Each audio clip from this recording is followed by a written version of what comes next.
दोस्तों, आप सब कैसे हो? उम्मीद करता हूं आप सब अच्छे होंगे। मैं तफज्जुल हुसैन और आप लोग देख रहे हो टीएल गैलरी। दोस्तों, इस बार क्या वर्ल्ड वॉर होने का संभावना है क्या? थोड़ा सा आप सभी के सामने न्यूज में सुना और बहुत सारा न्यूज मैंने देख चुका हूं। तो दोस्तों, एक न्यूज आप सबके सामने सुना रहा हूं, सुनिए। इजराइल हमास के युद्ध में कूद पड़ा तानाशाह किम जोंग। अब दुनिया में मचेगी तबाही, अमेरिका भी नहीं रोक पाएगा। परमाणु बम लेकर पहुंचा सनकी तानाशाह। क्या अब खत्म हो जाएगा इजराइल? क्या करने वाले हैं पीएम मोदी? किम जोंग की बहन दबाएगी परमाणु का बटन। पुतिन ने कर दिया बहुत बड़ा खेल। पूरी दुनिया में मच गई खलबली। इधर इजराइल का साथ देने के लिए अमेरिका पहुंचा और उधर रूस ने दुनिया के सबसे क्रूर तानाशाह को इजराइल भेज दिया। उत्तर कोरिया के तानाशाह हिटलर से भी ज्यादा खतरनाक है। सत्ता के लिए अपनी बुआ और चाचा को मार चुका है। जब ये पागल होता है तो लाशों के ढेर लगा देता है। किम जोंग हमेशा अपने साथ परमाणु बम का बटन लेकर चलता है। दुनिया के बाकी देश छोड़िए, अमेरिका भी इससे बहुत ज्यादा डरता है। उत्तर कोरिया के तानाशाह का इजराइल युद्ध में शामिल होने का मतलब है दुनिया में तबाही आने से कोई नहीं रोक सकता है। सोचिए, किम जोंग को अगर किसी ने रोक भी लिया तो इस तानाशाह की बहन उससे भी ज्यादा तबाही मचाने वाली है। पतली सी खूबसूरत दिखने वाली इस लड़के को दुनिया की सबसे खतरनाक और क्रूर महिला कहा जाता है। इजराइल के पास परमाणु बम है, लेकिन अगर किम जोंग ने अपने परमाणु बम हमास और फिलिस्तीन के समर्थकों को दिए तो इसका अंजाम क्या होगा आप सोच भी नहीं सकते हैं। क्या भारत इस सनकी तानाशाह को रोक पाएगा? उससे पहले आपको बताते हैं कि आखिर ये तानाशाह अपनी इस बहन के साथ मिलकर इजराइल के खिलाफ युद्ध लड़ने के लिए क्यों शामिल होना चाहता है। इसका जवाब है रूस। रूस और उत्तर कोरिया के बीच बहुत गहरी दोस्ती है। पिछले महीने ही जब किम जोंग अपनी चीन से रूस गया था, उस दौरान पुतिन ने जोरदार स्वागत किया था और अपना हथियारों का जखीरा भी दिखाया था। उत्तर कोरिया और रूस दोनों का ही दुश्मन है अमेरिका, और अमेरिका इस वक्त इजराइल की तरफ से हमास से लड़ रहा है। इजराइल और अमेरिका दोनों के पास परमाणु बम है, लेकिन अरब में किसी भी मुस्लिम देश के पास परमाणु बम नहीं है। पूरा ऐलान कर दिया है कि वो फिलिस्तीन और हमास के साथ खड़े हैं। पुतिन ने युद्ध के लिए अमेरिका को जिम्मेदार ठहराया है। इस वक्त रूस और यूक्रेन की जंग भी चल रही है। यूक्रेन को अमेरिका ही हथियार दे रहा है। इन्हीं हथियारों से यूक्रेन रूस के ऊपर हमला कर रहा है।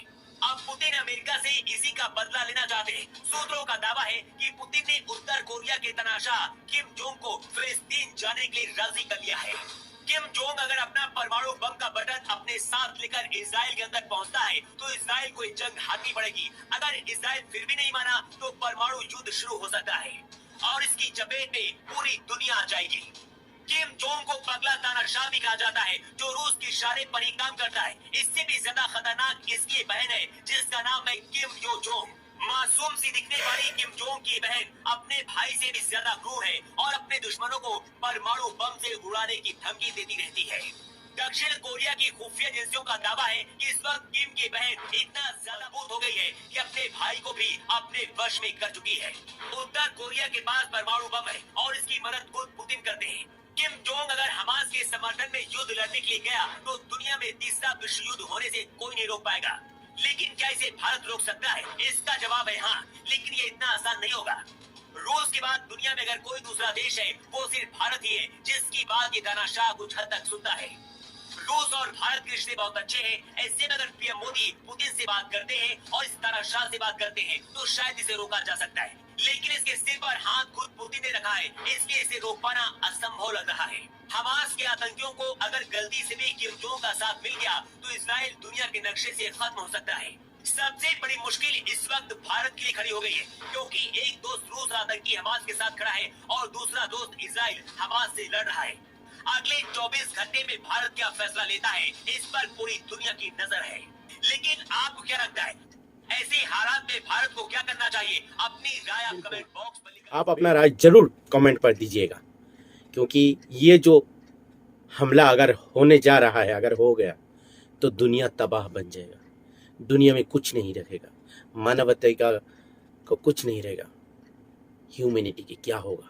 ये दुनिया एकदम जहन्नम में जाने की कंगार पे खड़े हैं।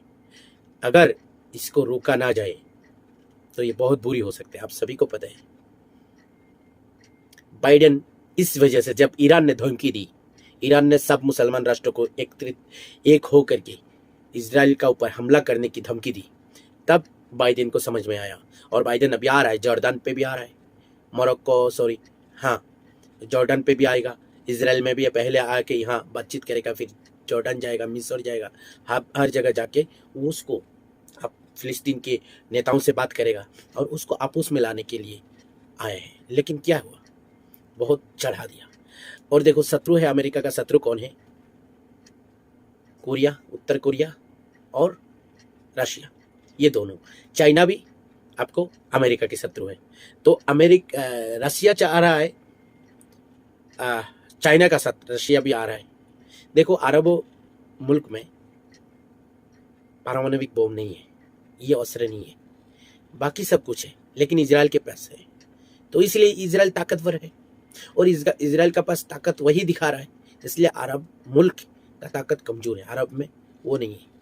अगर वो मिल गया तो हमास ने क्या करेगा ना करेगा वो वक्त बताएगा। अभी फिलहाल उतना ही दोस्तों, मुझे कुछ कहने का शब्द नहीं है।